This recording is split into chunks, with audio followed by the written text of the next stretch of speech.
Welcome to The Disappearing Mind, a unique podcast helping you find clarity and support along your dementia journey. Now, join National Dementia Trainer and Coach Dawn Platt for an all-new episode. Hi, friends, and welcome back to the Disappearing Mind podcast. I'm your host, Dawn Platt.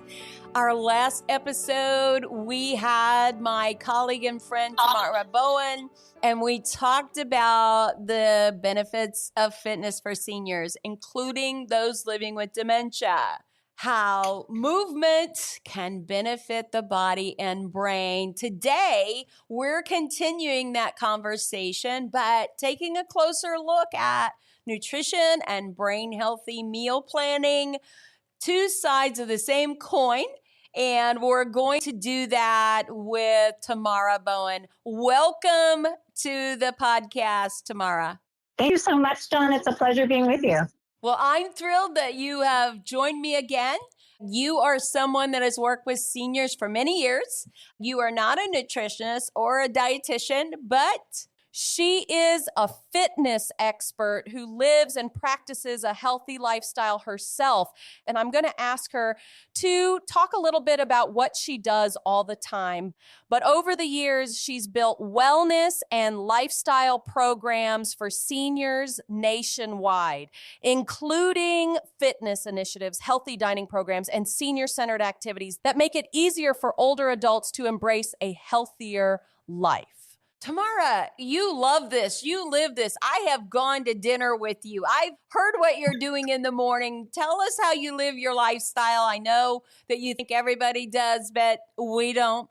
So, we don't. But tell me, how do you eat and what kind of exercise have you built into your life over all these years? Well, I'm not going to say you can't have that piece of pie for dessert. However, I do try to turn it down. Okay, yeah, I've seen that. I've never seen you eat dessert. I start my day every morning. I go for a 4-mile run, or I'm at the gym lifting weights, or I'm in yoga class. Wow. And why do I do that? Well, I do it so I can eat. Okay. But I believe I can eat anything I want as long as it's healthy. That means no fried foods. Sorry, everybody that loves those McDonald's nuggets. I don't eat them. I have had them, but I try not to. And let's see what else. Nutrition is just such a vital part.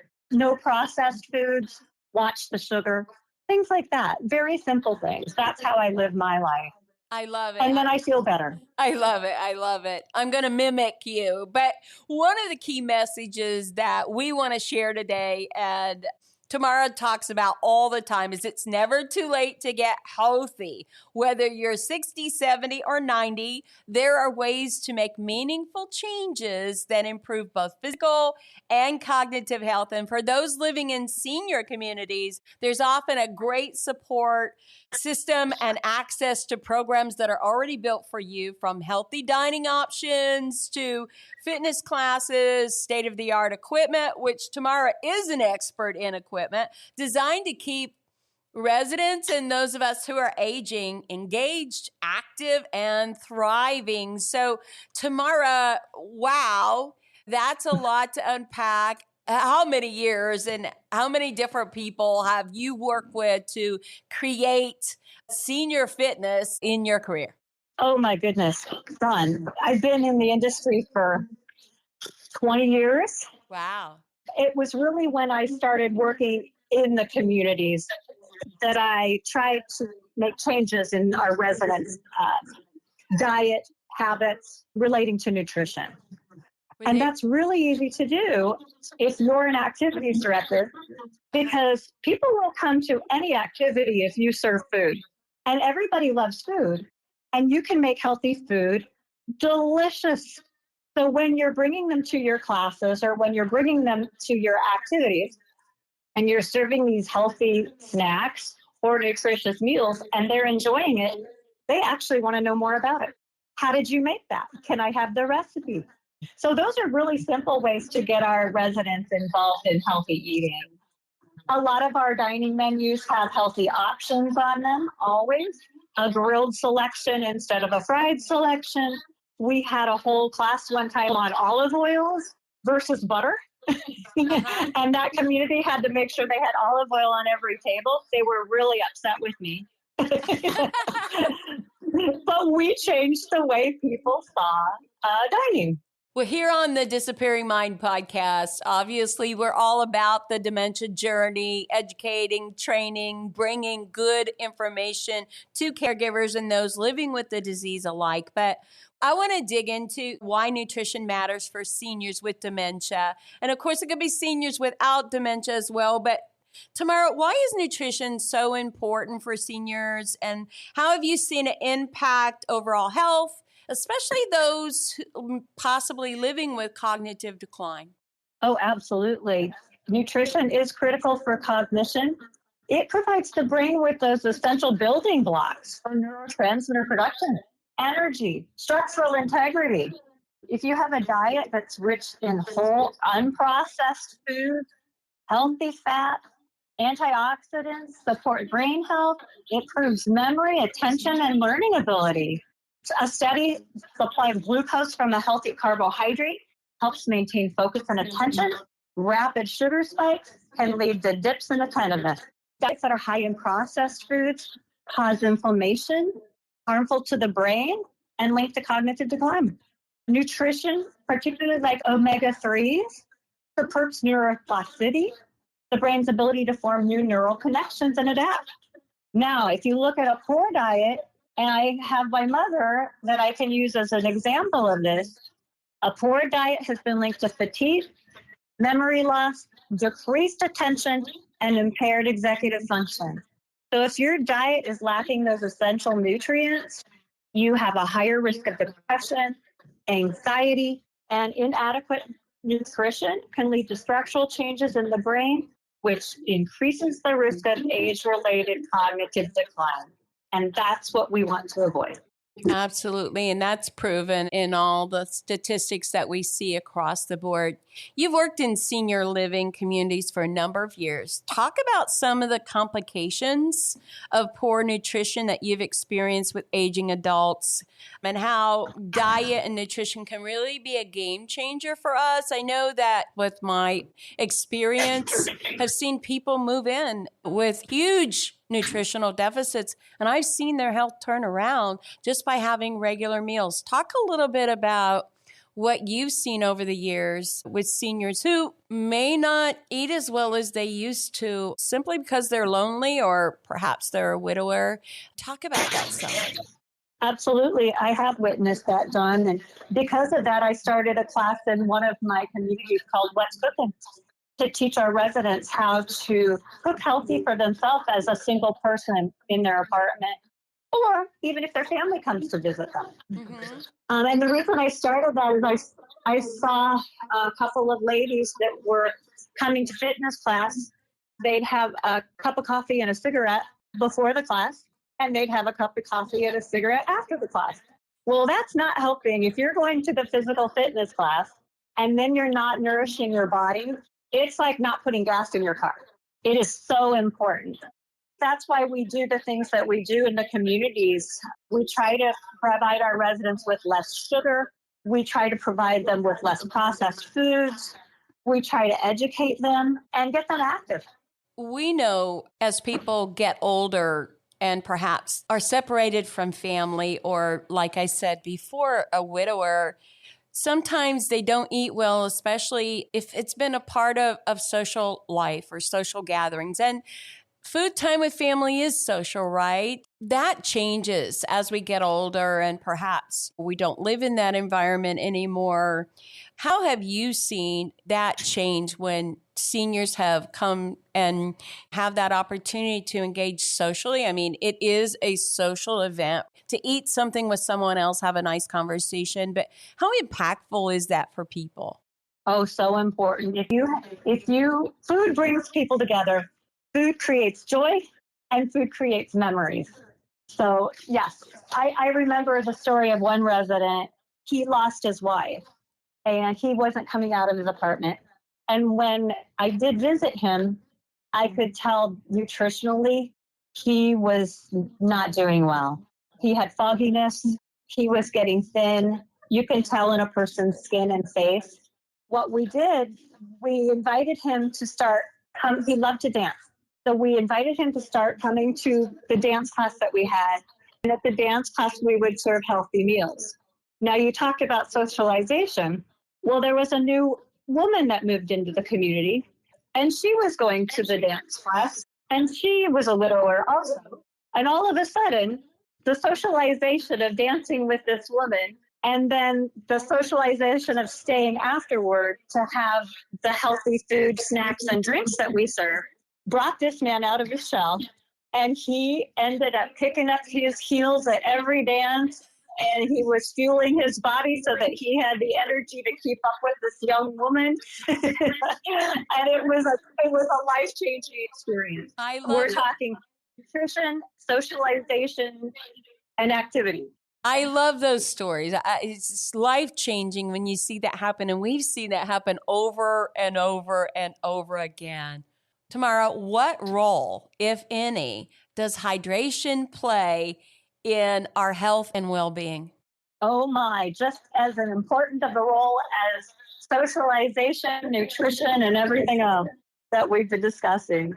If you maintain that adequate fluid intake, you are preserving mental clarity, you're enhancing your memory, you're stabilizing your mood, and you're also supporting that brain's natural detoxification system.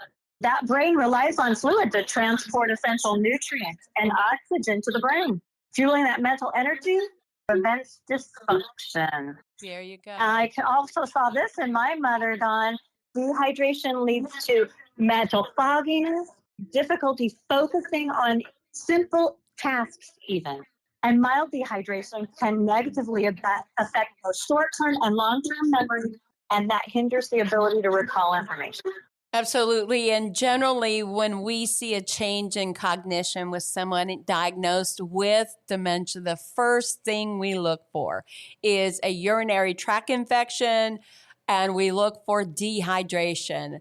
Those are the number one reasons that we see a lot of change or a sudden change. But what is it about us? So we don't drink enough water the way it is, but as we age, it is so difficult. I went through this with my own mother to get her to drink water. Yeah, it's difficult.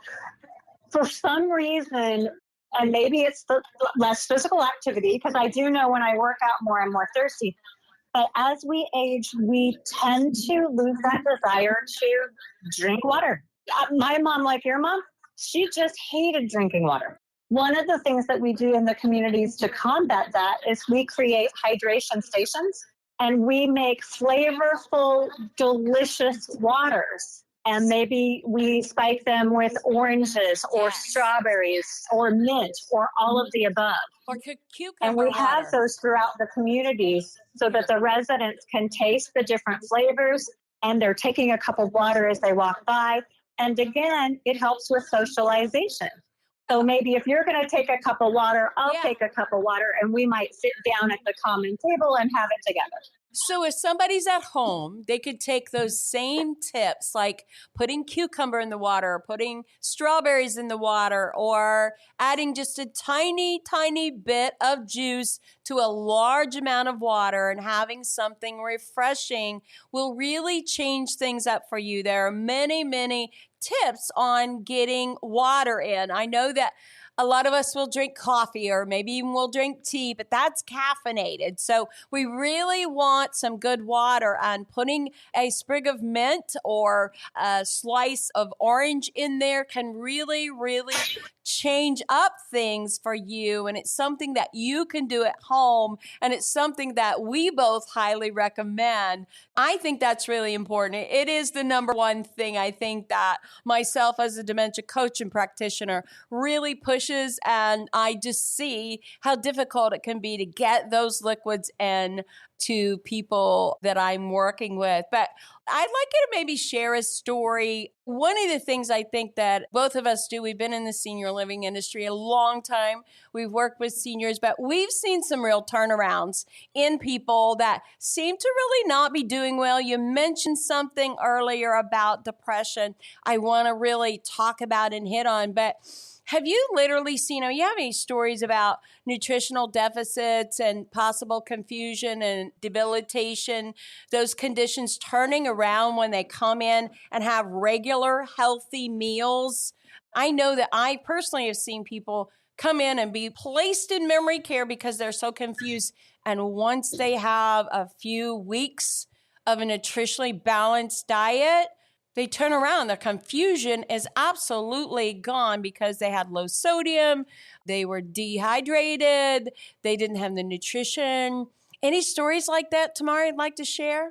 You hit the nail on the head, and there are 100 stories like that, Dawn, where they come in, they are nutritionally deficit, not enough water. Yeah, they're completely confused. They lose focus. They're depressed, and that causes anxiety because they don't know why they're feeling so bad. But if we watch them and if we provide healthy meals for them and these hydration stations and things like that, you see them turn around right before your eyes.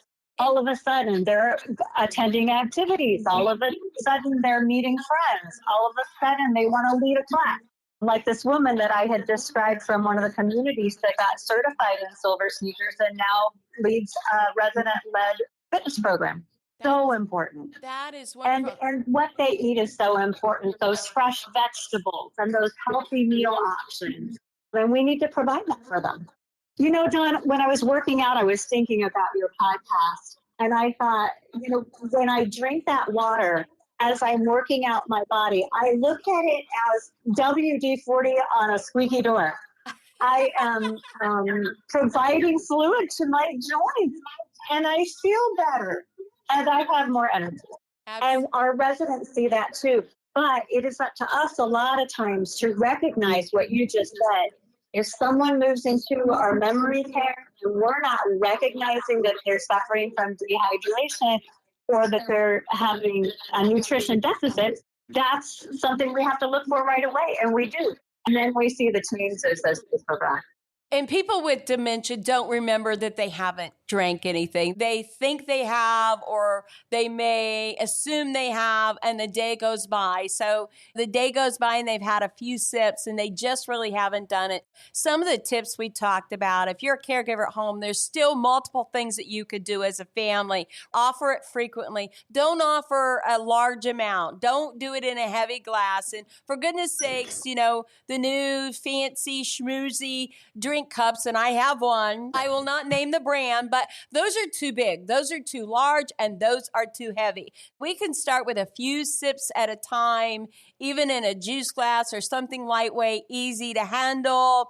You need to serve it up with a strawberry on the side or a couple of things different, right? There's a lot of things you can do. Popsicles, fruits that are heavy in hydration like watermelon, those kinds of things are going to increase the fluids that you're able to get into your loved one. And don't try and do it in one large setting. You may have to offer it multiple times throughout the day. Like it's a fresh experience, and that's going to give you success in that. But let's talk about lifestyle and dining experiences, because that's really important. I noticed with my own mother, even as she was aging before she was diagnosed with dementia, she loved to go out to eat, and in a social setting, she would just eat really, really well. But in her own home, in her own apartment, she didn't really eat that well. But I know you've developed multiple social and leisure programming opportunities for seniors. Share with us the impact and the opportunity that these programs play in the lives of aging adults. How is it different when you walk into a beautiful setting, or you sit down with a family, or you go to a party, or have food at exercise? How is that different for seniors, and how does that contribute to their appetite? As we said earlier, food brings people together. So if I want someone to come to my exercise class that doesn't normally come to my exercise class, I'll have a delicious yogurt parfait available after.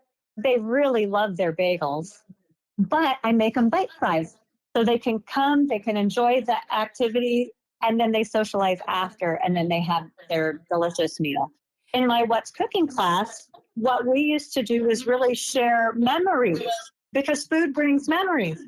I used to make this for my child, or my mother used to make this for me when I would come in from the cold, things like that. So when I would make some food, I would encourage them to share stories about that dish. And then they would in turn say, I would like next week to contribute a recipe that brings my family joy. So there's all kinds of things that you can do to get the residents involved in nutrition programs. Another thing that we do in the communities is we do taste testing with the chef, and we might choose a superfood and make that superfood in some delicious way where they're getting their vitamin B, but they're also getting a really special treat. But you talked about in the home, I think it's really important that as we educate our seniors, we teach them how to cook healthy for themselves. And I used my mother as an example of this. When she came to live with us, she didn't want to go into the refrigerator because she felt like she was eating our food. So I made a little lunchbox for her every day and said, this is your lunchbox. And she would eat that. Otherwise, she wasn't eating. And you mentioned also making it enticing for them and having it in several areas, maybe in smaller amounts. Well, my mother loved strawberry shortcake, the little character. So I had bought her a strawberry shortcake glass and asked her that would she to drink water out of that glass. She would drink water out of the strawberry shortcake glass, but I couldn't get her to drink water out of anything else. So you have to know your loved ones and figure out what makes them tick and then go from there. Totally. I've heard you talk and even provide training discussions on balanced and holistic meal plans. What goes into a meal plan, and how would someone go about starting to create a meal plan? How do you shop and cook for yourself if you're alone, or if it's just you and your spouse? What should you buy at the grocery store? Well, I've always encouraged fruits and vegetables. They're very easy to eat. And a fruit, you don't have to do anything to usually. Right. And like you mentioned, watermelon, cantaloupe, wonderful ways to hydrate. We always teach colorful vegetables, whole grains, lean protein, if you like fish or chicken. Mm-hmm. And then collaborate with your chef too and have him do certain meal specials. But again, if you're home alone, go to the grocery store, buy color, low sodium, no processed foods. I also suggest low sodium soups. Mm-hmm. I make my own. I have an entire liter of chicken broth, and it only has 25, what am I trying to say? Sodium, 25 milligrams of sodium. 25 grams of Yeah. sodium. Okay, great. So definitely low sodium options. Uh-huh. Colorful. I think one of the things that seniors shy away from is raw vegetables, but you could parboil them. You could, Absolutely. make them soft. You could still have carrots and ranch dressing, and you could parboil the carrot so it's a little bit softer. You don't have to have it, totally hard. You could al dente steam it, I guess you would call that, to make it more palatable. That would be a great idea, to come up with rotating vegetables and fruits and cut them into sections. I think that is, and I love the parfait that you suggested. Of course, I would recommend a lower sugar type yogurt to go with, but those are great ideas. Yeah. What is it they say about when you shop the outer perimeter of your grocery store, because that's where all the whole food and healthy foods are? Is that right, Tamara? That is true. We have one fitness coordinator. She took her residents to the grocery store and taught them to shop. And that's one of the things that she said. We're going to start on the outer and we're going to work our way in. Now, when she worked her way in, she taught them how to read labels. Look for the low sodium. Right. Things like that. Very important. I have a friend of mine. She's 103. Love her dearly. Mm-hmm. One of her favorite meals is potatoes and carrots. She boils the potato with the carrots. She smashes them up, and that's her dinner. I'm like, okay, that's all right. Right. She's not a big meat eater, right. So she's still getting a healthy meal in. There you go. Well, I want to talk a little bit about statistics and coming back to dementia here. There is a statistic I want to read to you from the CDC. It's a 2025 statistic. And according to the Alzheimer's Association and their most recent gathering in Toronto in July of 2025, according to the CDC, nearly 30% of adults over 65 have diabetes. Think about that number. That's huge, which is a known risk factor for cognitive decline. They call it diabetes 3. That inflammation that's caused with diabetes that in the body and in the brain is known to cause deterioration. And I think it's really important that we are aware of our diet and diabetes, especially if we're dealing with cognitive decline, that blood sugar stays stable and that we eat healthy to make sure that we do our blood work, that we test our blood sugar. But poor blood sugar control can accelerate cognitive decline. We've seen it. We see it in younger adults who have a diabetic reaction will often get confused. But let's face it, sometimes it can be hard for seniors, especially if they live alone, to plan and eat healthy, balanced meals. And you hit on it earlier. You said it's not that you can't have that dessert, but it can't be the major portion of your plate and what you're doing. So how else and what's most important? I know with my mother, she ate 5 and 6 bananas a day. She always had donuts or pie or cookies or something continually. It became something that was very important to her. And it was really hard, even though she liked good food, she would reach for that more convenient packaging. How do we balance that? You talked about your friend who's 103, 104 years old. How do you think that we could balance that as we age? I love the way you say the convenient packaging, because isn't that a perfect banana? It's in a nice little package. Oh, it's in a nice little package. But they do. Because it's easy and it fills them up, they tend to eat that same thing all day long. We do have to realize that as we age, our bodies undergo physiological changes, and that affects how we process and utilize these nutrients that we put in our body. We may not be as hungry, so therefore, if we do eat that piece of pie, that may fill us up, and that may be the only thing that we eat for dinner, and that's not good. Absolutely. So we do have to focus on, nutrient-dense foods that provides those vitamins and minerals without the excessive calories. And that's when we see our loved ones and our residents in our communities thrive. Even for those of us who do not have diabetes, keeping our blood sugars stabilized are really important. And it doesn't mean that our blood sugars don't fluctuate just because we don't have diabetes. That absolutely is a fallacy. But another highlight from that conference that I thought was really important and it was really intriguing. I want to know more about it. I do sit on the National Alzheimer's Association Dementia Expert Roundtable, and I want to dig into this more because I want people to know and understand how sugar impacts their cognitive health. But one of the things that the experts and researchers are saying, they're looking at the possible use of the GLP-1, what people are using to control diabetes and then for weight balance, but they're looking at it to stabilize blood sugar, therefore impacting cognitive impairment. So they're looking for another use and treatment of this to hopefully stabilize blood sugar and to really impact your cognitive health as well. And I thought how incredible that was, that we're really looking at that more in depth. I mean, we've known it for a number of years. That has been reports from the experts. But to really think about that for those of us who don't have diabetes and the amount of sugar we're consuming, just allowing our cortisol, our insulin levels to get higher, and that bouncing fluctuation when we're a person who intakes a lot of sugar does impact the brain. And more studies are showing that. So this is an interesting study. And I think as we go forth, it's not that you can't ever have those things. It's just the quantity.